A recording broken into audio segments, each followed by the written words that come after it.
All right, October 2022, monster movie every day of October. For October 17th, we have Phantom of the Opera from 1943 in color. All right off the bat, I was pretty blown away by this crane shot just lifting up through the opera house. And then right there, that's pitch perfect little spot right there. All right, and then the camera keeps panning over here and it lines right up with the music when he opens the door. See that? Once more for good measure.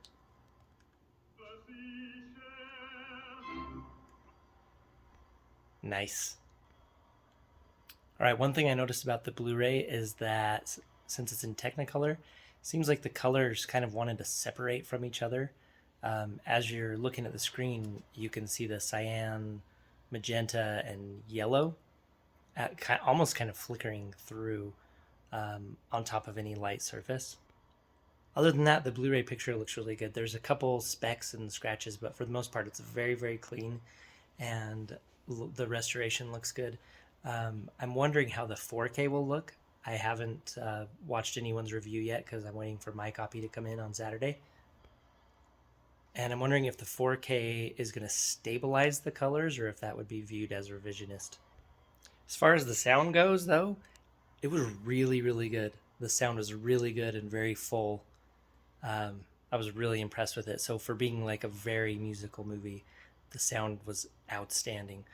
Speaking of the sound, there's so much opera in this movie. I know it's called Phantom of the Opera, but wow, there was a lot. I'm coming off of Andrew Lloyd Webber here, so this was a lot of opera. Okay, so Claude Rains did so well in this movie. His performance was incredible. Also, I think he looks like Hugh Jackman. Look at him. I think he does. All right, this is one of my favorite quotes in the whole movie. He's talking about how music is everything, and she says, "I understand." And he goes, "No, you don't understand. Women never understand, but they are docile." Just like, what is this quote? Oh, these quotes involving women are pretty crazy in these shows. Anyway, that was really funny. All right, once Phantom starts getting really phantomy, they play with the shadows really cool throughout the movie as he's sneaking around doing his deeds, like that. It's almost kind of Zorro-y-ish. Okay, so this movie has pretty incredible cinematography all the way throughout. But right when this shot arrived on screen, this I knew this was my favorite shot in the whole movie. And actually, if you look close, you can tell a lot. Some good parts of it are actually a matte painting. Anyway, so you got Phantom up there, and the guy chasing him down here, and I just look at that. That is so cool. That is definitely my favorite shot in this movie. All right, these two guys trying to get Christina or Christine, whatever her name is, her affections. Uh, their banter between each other is really amazing. It's pretty hilarious. I detect a budding bromance. All right, once the Phantom gets her down into his basement, he is so incredibly creepy. Because at first I was like, it's just an opera movie, whatever. But once he gets her down there and all the stuff he says to her, it's like, okay, this belongs in the Universal Monster Movie collection. That is extremely creepy. Also, just something about the sets and the costumes. They are incredible in this movie. The musical came to my city a little while ago, and I didn't have anyone to go with, so I didn't go, and I regretted it ever since. I should have just gone by myself. Go to bed, little kid. All right, so this is a pretty awesome freeze frame here. However, this is the dumbest part of the whole movie. So these two guys come down here to rescue the broad, and one guy's gonna shoot him, the other guy hits it up. Anyway, it's a little gun, a little ball and powder gun, and it goes off and it ends up, spoiler alert, collapsing the little room in on the Phantom.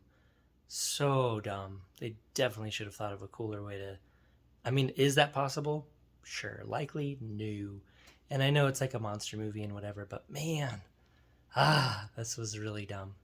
I really liked this movie a lot, and this was probably the only downside for me, honestly. All right, this ending is freaking phenomenal. If this is actually what's happening, seems like these two dudes have both decided to pretty much stop chasing this girl, at least for tonight. But I would like to take it a step further and say they're done with her because she cannot decide between the two of them. and I think this is the most amazing ending scene. All right, Phantom of the Opera from 1943 was a nice change of pace from the other movies. Not that I didn't like that pace. Um, had a little bit of the weird ending with just like the collapse and quick death there at the end, but I really, really liked it. I think it's in the lower portion of the top of the movies so far for me. I really, really liked it.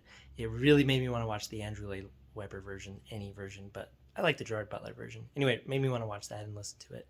I super liked it. Actually, it made me want to read the book too, because I've never read that. So this has been the October 17th movie for the Universal Monster Movie Every Day for October 2022. The movie for tomorrow, October 18th, is The Son of Dracula from 1943. So we'll see if it can keep up the streak of the Dracula movies being awesome. So, yeah, that's all I have. Thanks for watching. Let me know if you've seen this, if you read the book, if you've seen the Gerard Butler version, and what you think of all this. Thanks for watching. Okay, bye.